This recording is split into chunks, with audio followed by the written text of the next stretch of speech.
மலையகத்துல இதுவரைக்கும் என்ன நடந்திருக்குன்னு இதுவரைக்கும் எதுவுமே நடக்கல. வீடு கட்டல, காணி கொடுக்கல, மக்களுக்கு சம்பள உயர்வு கிடையாது, பொருட்களின் விலை அதிகமாக இருக்கின்றது. 3 வேளை சாப்பிட்டவர்கள் 2 வேளை சாப்பிடுகிறார்கள், 2 வேளை சாப்பிட்டவர்கள் 1 வேளை சாப்பிடுகின்றார்கள். இன்றைக்கு 1 கிலோ உப்பு 30 ரூபாயில இருந்து இன்னைக்கு 150 ரூபா 170 ரூபா வரைக்கும் போயிருக்குது. ரணில் விக்ரமசிங்க நிறைய பார் கொடுத்திருக்கிறாரு. அதனாலதான் அரசியல்ல அவர் நிறைய எம்பியை இழந்ததுக்கு காரணமே இந்த பார்கள் தான். ஒவ்வொரு நாளும் ஒவ்வொரு மரணம் 2 மரணம் நடைபெற்றுக் கொண்டே இருக்கின்றது. ஆகவே இது ஒரு துர்ப்பாக்கியமான நிலை இந்த அரசாங்கத்திற்கு. கொள்ளை கோஷ்டி, பாதாள உலக கோஷ்டிகள் இப்பொழுது தலை தூக்கி வேணுங்கிற மாதிரி செய்யறாங்க. ரோட்ல போறோம்னு சொல்றாங்க, தூங்கிட்டு இருந்த போறவனையும் போய் சுட்டுக்கிறாங்க, கோட்லையும் போய் சுடுறாங்க. கோட்ல செவந்தியை இதுவரைக்கும் பிடிச்சிருக்காங்களா? நோ, இதுவரைக்கும் பிடிக்கல. அப்ப இந்த அரசாங்கம் என்ன பாதுகாப்பு வச்சிருந்திருக்கு?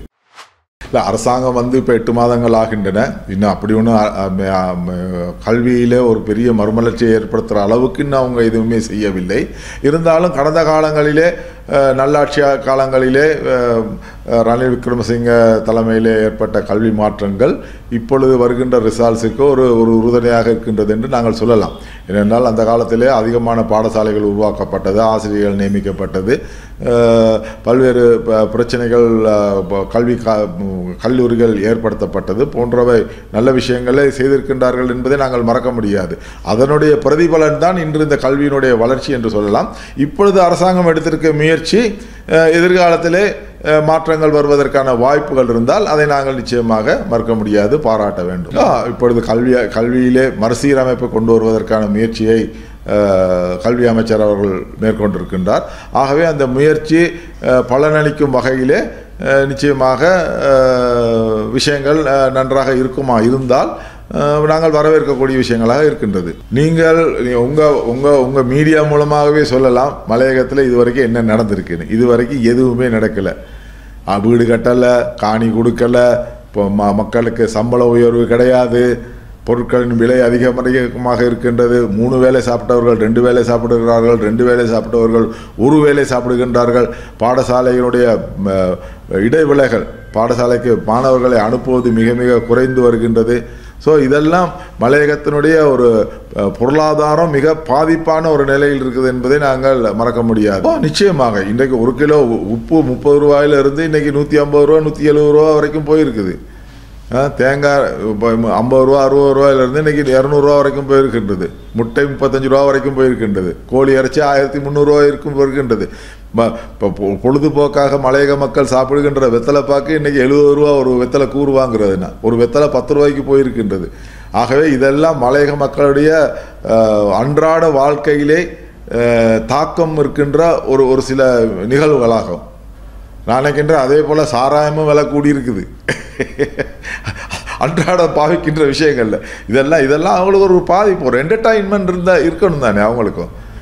அப்போ இன்னைக்கு என்னது கலால் திணைக்களத்தின் மூலமாகத்தான் அதிகமான வரி கிடைப்பதாக இன்று அரசாங்கம் சொல்லியிருக்கின்றது.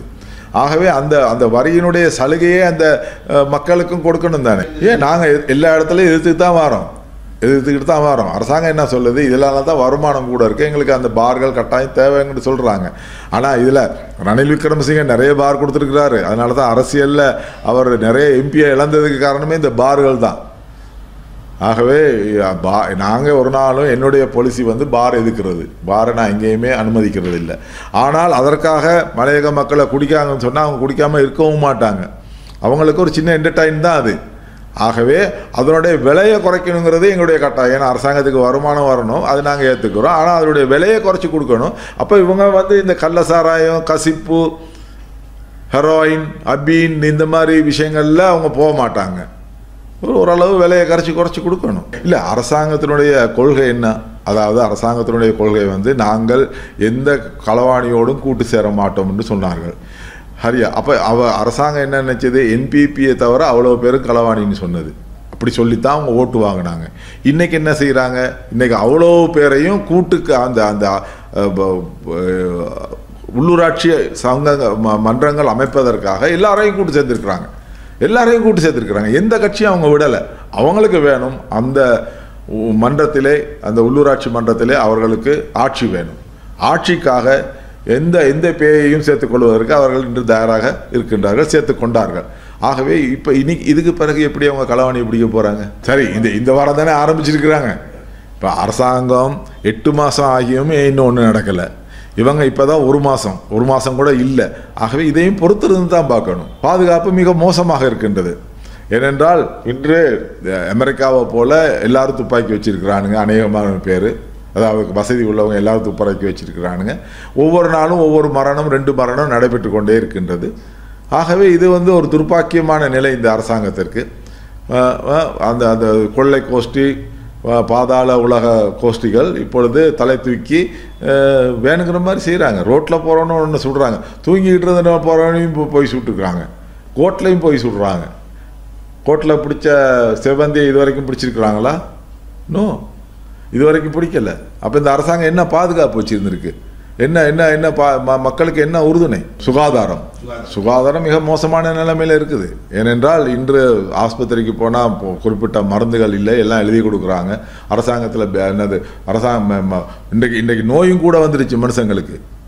என்ன காரணமோ தெரியல, நோய்களும் கூட. அங்கே போனால் பெட் இல்லை, கீழே படுக்க வேண்டிய சூழ்நிலை ஏற்பட்டிருக்கின்றது. ஆப்ரேஷனுக்கு போனால் 3 மாதம் 6 மாதம் காக்க வேண்டிய சூழ்நிலை இருக்கின்றது. ஆகவே மிக மோசமான நிலையிலே இன்று சுகாதாரத்துறை பாதிக்கப்பட்டிருக்கின்றது. ஆனால் முன்னாள் சுகாதார அமைச்சரை மட்டும்தான் உள்ளுக்கு போட்டிருக்காங்க. சுகாதார அபிவிருத்தியை பற்றி எதுவுமே இல்லை. இப்போ இன்னும் அவங்க இப்போ தான் உணர்றாங்க நாங்கள் செய்தது தப்பு. ஏன்னா முகம் பார்க்காமலே கட்சிக்கு ஓட்டு போட்டிருக்கிறாங்க. இப்போ அவர்கள் இப்போ இந்த விலைவாசி உயர்வு, தங்களுடைய வாழ்க்கை பிரச்சனை, இதை பற்றி பேசி கொண்டிருக்கும் பொழுது சொல்லுகின்றார்கள், தப்பு செஞ்சிட்டோம், நாங்கள் என்ன செய்கிறது அப்படின்னு. ஆகவே பெரும்பாலும் இந்த மலையக மக்களுடைய வாழ்க்கை, அதாவது ஒரு மாற்றம் வேண்டும். கடந்த அரசாங்கத்தில் இருந்த எம்பிக்களோ அல்லது அமைச்சர்களோ எங்களுக்கு சரியாக கவனிக்கவில்லை என்று சொல்லி போட்டார்கள். இப்போ அறவே கவனிக்காமல் போயிட்டாங்க. யாருமே பாராட்டலை. நாங்கள் அது 44% 30 வந்ததுக்கு நாங்கள் ஓரளவு அது ஒரு நிம்மதியாக இருந்தாலும் தவிர இன்னும் குறைச்சிருக்கணும். 22% தான் 44க்கு போயிருக்கு. ஆகவே அந்த 22% மீது வந்திருந்தால் அது எங்களுக்கு நன்றாக இருக்கும். ஆனால் ஆடை தொழில் வேறு நாடுகளுக்கு போவதற்கான வாய்ப்பு இருக்கின்றது. அதை பொறுத்திருந்து பார்ப்போம். ஏன்னா அரசாங்கம் இன்னைக்கு என்ன அவங்களுடைய ஒரே நோக்கம் என்னது, குற்றம் செய்வர்களை தண்டிக்க வேண்டும். குற்றம் செய்வர்களை தண்டித்து அந்த என்ன சொல்றது, சிறைச்சாலையை மூடுவது நோக்கமல்ல. சிறைச்சாலையை இவர்களை கொண்டு போட்டு அடைச்சி அதன் மூலம் நன்மை வருங்கிற எதிர்பார்ப்பு இருந்தால் அது ஒரு தவறான கொள்கை. அவர்களை கண்டிக்கப்பட வேண்டும், அது நாங்கள் இல்லை என்று சொல்லவில்லை. ஆனால் அரசாங்கம் இன்று எடுக்கின்ற அவருடைய நடவடிக்கைகள் அல்லது மக்களுக்கு செய்கின்ற வேலைகள் மிக மிக குறைவாகத்தான் இருக்கின்றது. அவங்களுக்கு சேலஞ்சாக இருக்கிறவங்க தான் அநேகமாக செய்கிறாங்க பெரும்பாலும். இல்லை அவங்களுக்கு அதாவது அரசாங்கத்தை கண்டு பயப்படணும், எல்லாரும் பயப்படணும்.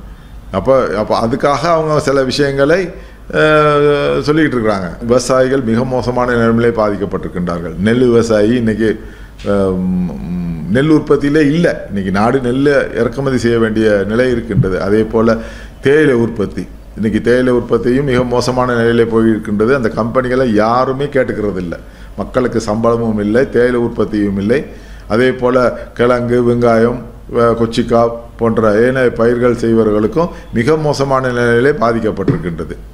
மரக்கறி உற்பத்தியும் பாதிக்கப்பட்டிருக்கின்றது. ஒன்று கிளைமேட் எங்களுக்கு, ரெண்டாவது இந்த நாட்டில் அரசாங்கம் செய்கின்ற எந்த சலுகையுமே கிடையாது. இவர்களுக்கு எப்போவுமே கிடையாது தானே, உரமானியம் கிடையாது இந்த மக்களுக்கு. அப்போ இந்த உரமானியமும் இல்லாமல் இந்த காலநிலைக்கு ஏற்ற பல்வேறு பிரச்சனைகளுக்கு மத்தியில் தான் அவங்க விவசாயம் செய்கிறாங்க. அதுவும் விவசாயம் செய்து அறுவடை செய்யும் பொழுது வெளிநாட்டிலிருந்து கிழங்கையோ வெங்காயத்தையோ கொச்சிக்காயோ கொண்டாந்து குறைந்த விலைக்கு விற்கின்ற காரணமாக இங்குள்ள விவசாயிகள் பாதிக்கப்படுகின்றார்கள். அதே அரசாங்கம் சொன்னால் கணக்கிடுறாங்களே, நாங்கள் உபயோக பொருள் பாவிக்கின்றவர்கள் பக்கம் தான் இருக்கணும்னு சொல்கிறாங்க. அப்போ விவசாயிகள் பக்கம் இல்லையா? விவசாயிகள் என்ன செய்கிறது? விவசாயம் இல்லைன்னா இந்த நாடு என்ன ஆகும்? இன்னும் 10 வருஷத்தில் நான் நினைக்கல விவசாய உற்பத்தியில் கைவிட்டுருவாங்க இங்கே எல்லாரும்.